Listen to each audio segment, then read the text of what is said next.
어제 국방부 군사법원에 대한 법사위 국감이 있었습니다. 지난주 원래 국방위가 국방부를 대상으로 국감을 진행했어야 되는데 파행이 돼서 사실상 국방부를 대상으로 한 첫 번째 국감이 진행됐다라고 보시면 될 것 같습니다.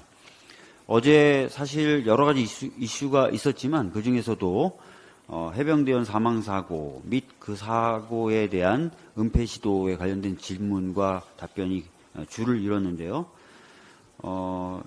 실제로 과연 왜 해병대원이 목숨을 잃었고 또 이것을 합법적인 절차에 따라서 이처벌하려고 했던 수사단장이 왜 항명죄가 씌워졌는지 또 가장 책임 있다고 국민들이 여기는 사단장의 혐의는 왜 빠졌는지 아직도 제대로 드러난 게 없습니다.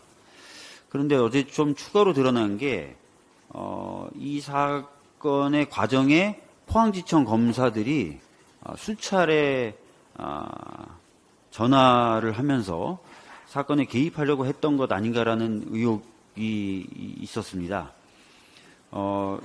여러분 아시겠지만 검사들도 변사 사건에 대해서는 의견 제시는 할 수 있어요. 근데 9차례나 전화를 하는 게 좀 이례적이지 않나라는 생각이 들고, 그게 왜 그러냐면 군 사망사고를 군 경찰이 민간 경찰로 넘기게 되는 거거든요, 일단. 그 다음에 경찰이 수사해서 그 다음에 검찰이 보게 되는 건데, 몇 단계 건너뛰고 검찰이 계속 전화를 9차례나 했다는 겁니다. 그리고 이 보도가 나가자 대검이 내놓은 해명하고 국감장에서 해군 검찰단장이 얘기하는 게 서로 상반됐어요. 뭐냐면 대검에서는 검사들이 전화는 했지만 자료 요청을 한 바는 전혀 없다. 전혀라는 수식어를 붙였어요. 전혀 없다.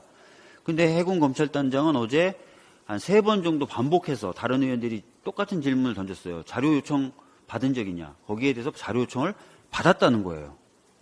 대검에서는 자료 요청을 한 바가 전혀 없다라고 해명을 했고, 해군 검찰단장은 자료 요청을 받았다라고 3번이나 답변을 하게 된 겁니다.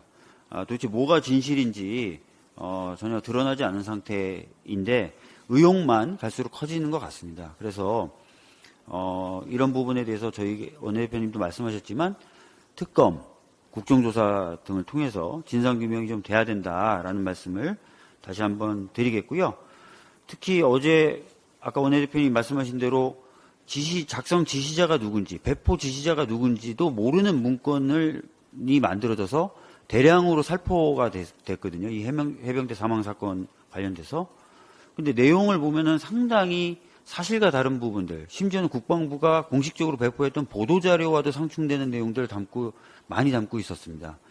이런 문건들을 제작해서 배포하는 것 자체가 진상규명 의지가 국방부가 없는 것 아니냐라는 의구심을 가지게 충분하게 만드는 것이었기 때문에 더더욱 진상규명을 위해서 국회가 더 나서야 되겠다라는 말씀을 드리겠습니다.